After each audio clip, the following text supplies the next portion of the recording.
Então, o primeiro passo para saber a vontade de Deus é nos abrir à graça de Deus.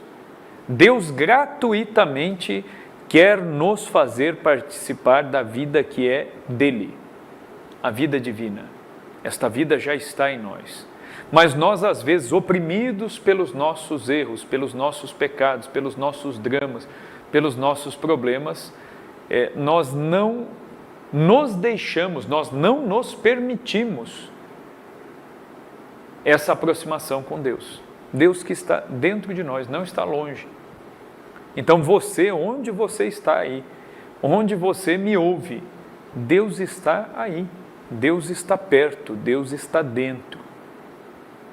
Então você precisa falar com o Espírito Santo, pedir ao Espírito Santo que Ele haja em você, que Ele revele aquilo que Ele deseja em você, para você.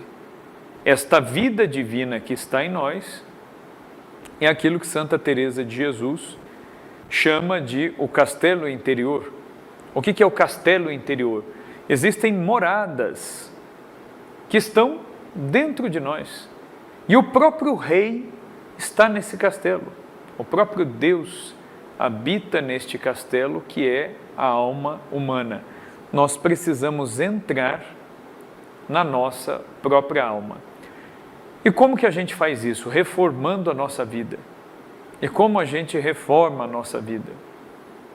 Não é um caminho simples, às vezes não é um caminho fácil. Por quê? Porque vai depender do estado da sua vida. Talvez o que você tenha de deixar hoje sejam as vaidades, sejam as amizades que não te levam a nada, seja o tempo que você perde, sejam as relações que você estabelece, eu não sei. Você vai ter que analisar o que te afasta de Deus hoje.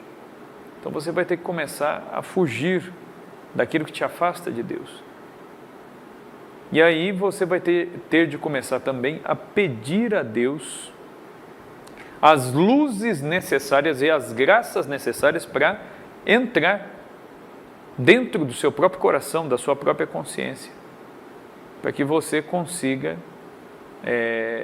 entender o que você precisa fazer.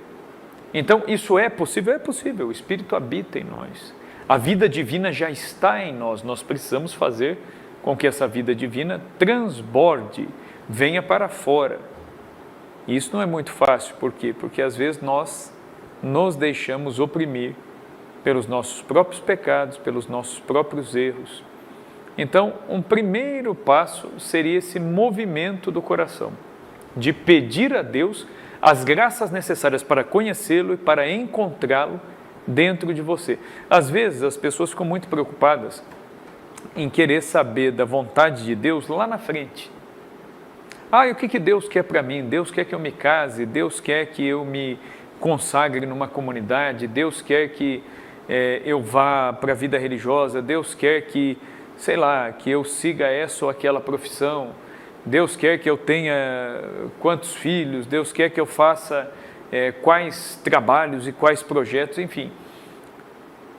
Geralmente nós pensamos naquilo que é muito material, naquilo que é muito concreto e imediato.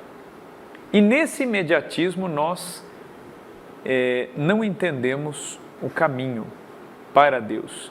E o primeiro passo para Deus é encontrar Deus em nós mesmos e permitir que este Deus que já habita em nós nos diga o que fazer.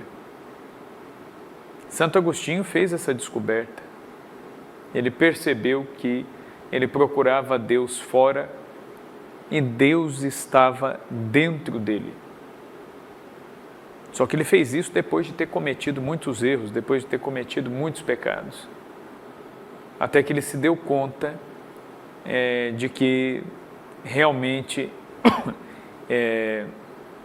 ele precisava encontrar este Deus que estava dentro dele. Santa Teresa de Jesus, ela ficou 20 anos no convento, 20 anos na vida religiosa. Depois de 20 anos na vida religiosa, e olha que Santa Teresa não era uma má religiosa, ela cumpria os seus deveres na comunidade, ela vivia relativamente bem, mas foi quando ela leu uma obra chamada O Abecedário Espiritual, do Frei Francisco de Osuna. Foi lendo este livro que Santa Teresa aprendeu a buscar Deus de fato, a tentar encontrar este Deus que estava nela, dentro dela. E aí se dá a sua conversão.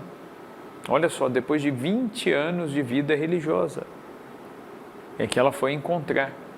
E aí ela descobriu que este rei habitava na sua alma. Quando ela escreve O Castelo Interior, ela vai falar um pouco do trajeto que ela mesma fez.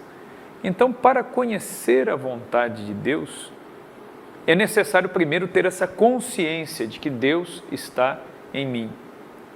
É necessário pedir a Deus as graças necessárias para encontrá-lo, para deixar que o Espírito fale em nós, por nós, através da nossa própria vida, através das circunstâncias.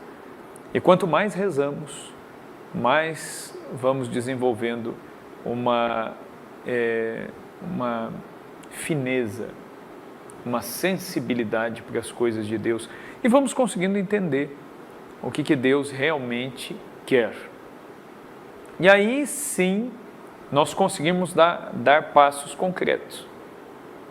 Então Deus ele atua pela graça santificante, que é esta vida divina que Deus dá a nós.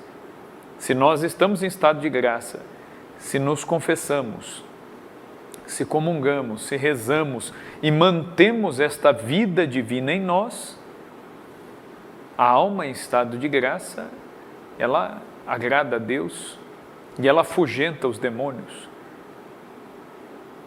Um demônio, ele tem muito mais medo de uma alma em estado de graça do que as almas deveriam ter dele.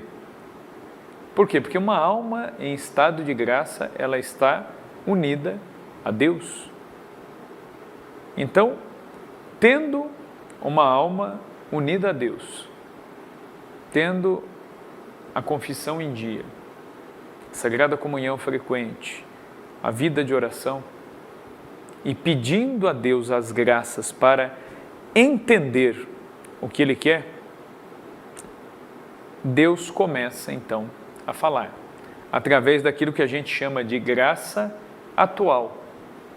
O que é a graça atual? A graça atual é uma maneira de Deus comunicar, animar, realçar esta vida divina através de diversos meios.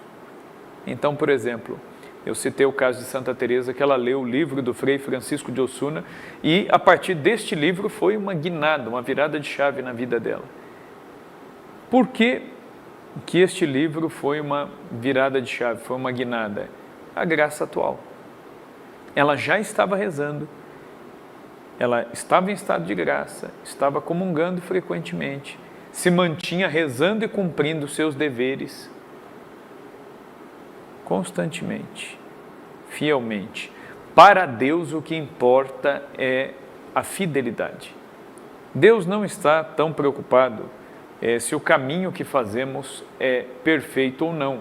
São Bernardo de Claraval dizia, no caminho para a santidade não importa se chegaremos ou não ao fim, mas importa que caminhemos com perseverança. Então, para Deus o que importa é o caminho. É o caminho. E se pelas nossas forças, pelo nosso esforço, nós não chegarmos ao objetivo, e geralmente nós não chegaremos ao objetivo final por conta das nossas imperfeições, dos pecados que temos e que às vezes nós permitimos que eles nos oprimam, nos segurem, nos limitem, nós devemos confiar que aquilo que nós não completaremos, Deus completará, Deus fará. Na sua misericórdia e na sua graça, a Deus interessa a nossa fidelidade. Se mantivermos a constância em sempre insistir em ser melhor. E quando a gente vai parar de insistir? Quando a gente morrer. Nós vamos sempre insistindo. Eu caí, eu levanto, eu começo de novo. Eu caí de novo, eu levanto de novo e eu começo de novo. E a cada vez eu vou começando, sempre com um empenho maior e sempre rezando e sempre pedindo a Deus as graças necessárias para conseguir desta vez.